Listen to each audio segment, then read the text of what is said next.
নমস্কাৰ বন্ধু বান্ধৱীসকল, আজি মই ভিডিঅ' এটা আকৌ আপোনালোকৰ আগলৈ আগবঢ়াই দিছোঁ। ভিডিঅ'টো ঠেলা মাৰি নিদিব, ভিডিঅ'টো বিশেষ ইম্পৰ্টেণ্টেই হয়। যিসকল ডায়েবেটিছ ৰোগত ভুগি আছে বা চুগাৰ ৰোগত ভুগি আছে তেওঁলোকৰ বাবে। যিহেতু মোৰ হাজবেণ্ড আজি 4 বছৰ দিনে তেওঁ চুগাৰ হৈ পিনি ফুড আলচাৰ হৈ গ'ল, অপাৰেশ্যন কৰিব লগা হ'ল, ভৰি আঙুলি কাটিব লগা হ'ল। 4 বছৰ দিনে বেড ৰেষ্টতে থাকিলে আৰু তেওঁ যেতিয়া আমি খুব বেছি এণ্টিবায়'টিক টেবলেট খুওৱা হ'ল, ইনচুলিন দিয়া হ'ল, সেইবোৰ কাৰণতেই হয়তো তেওঁ চকুৰো প্ৰব্লেম আহি গ'ল। চকুৰে এটা চকু একেবাৰেই নেদেখা হ'ল আৰু এটা চকু অকণমান দেখি আছে, তাকো চুগাৰটো কণ্ট্ৰল কৰাৰ পাছত। যিহেতু গুৱাহাটী, ডিব্ৰুগড় সকলোতে দেখালোঁ, ক'তোৱেই অপাৰেশ্যন কৰিব নোৱাৰিলে। অপাৰেশ্যন কৰিব নোৱাৰা মূল কাৰণটো হৈছে তেওঁৰ ৰেটিনাটো ফুটা হৈ গ'ল, মানে চকুৰ গেছ হৈ গ'ল। সেইকাৰণে তেওঁ অপাৰেশ্যন কৰাও নহ'ল, অপাৰেশ্যন কৰিব নোৱাৰেও, এটা চকু বিশেষ বেয়াই হৈ গ'ল।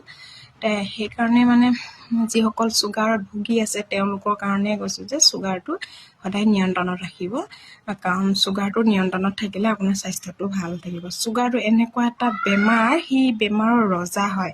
সি সকলো বেমাৰবিলাক মানে আদৰি অনাগতে হয় আৰু এটা পাৰ্ট শেষ কৰি দিয়ে। যিহেতু প্ৰথম ধৰি লওক চুগাৰটোৱে কিডনীটো বেয়া কৰিব, লিভাৰ বেয়া কৰিব, লগতে চকুৰো প্ৰব্লেম আহি যাব। আৰু বহুতকে দেখিছোঁ চুগাৰ থকা মানুহৰ যিবিলাকৰ শেষ পৰ্যায়টোৱে হৈছে আলচাৰ, ফুড আলচাৰ হৈ যাব বা স্কিনত বহুত য'তে ত'তে প্ৰব্লেম দেখা দিব, নহ'লে কিডনী ফেইল হ'ব, এনেকুৱাবিলাক হৈ যায়। সেইকাৰণে আমি চুগাৰটো নিয়ন্ত্ৰণত ৰখাটো উচিত, আৰু বেছি মেডিচিন ব্যৱহাৰ কৰিলেও কিডনী প্ৰব্লেম আহি যায়। গতিকে আমি যদি ঘৰুৱা কিছুমান উপায়েৰে চুগাৰটো নিয়ন্ত্ৰণত ৰাখোঁ বহুত উপকৃত হ'ব।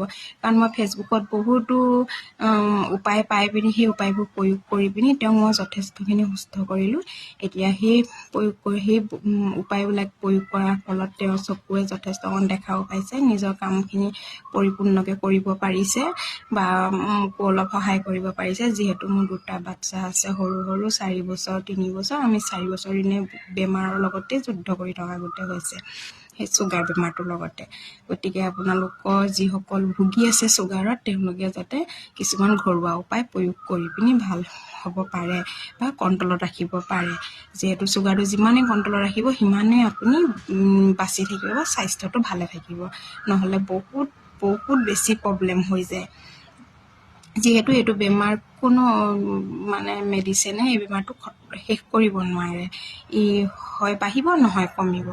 বহুতখিনিৰ কাৰণে মানে বহুত ভয়ানক বেমাৰ হয় আৰু মোৰ কাৰণে, কাৰণ মই 4 বছৰ দিনে বহুতখিনি মানে চুগাৰৰ বিষয় লৈ অভিজ্ঞতা হৈ গৈছে আৰু মানুহজনক মই যথেষ্টখিনি সুস্থ কৰি তুলিছোঁ এই ঘৰুৱা উপায়েৰে।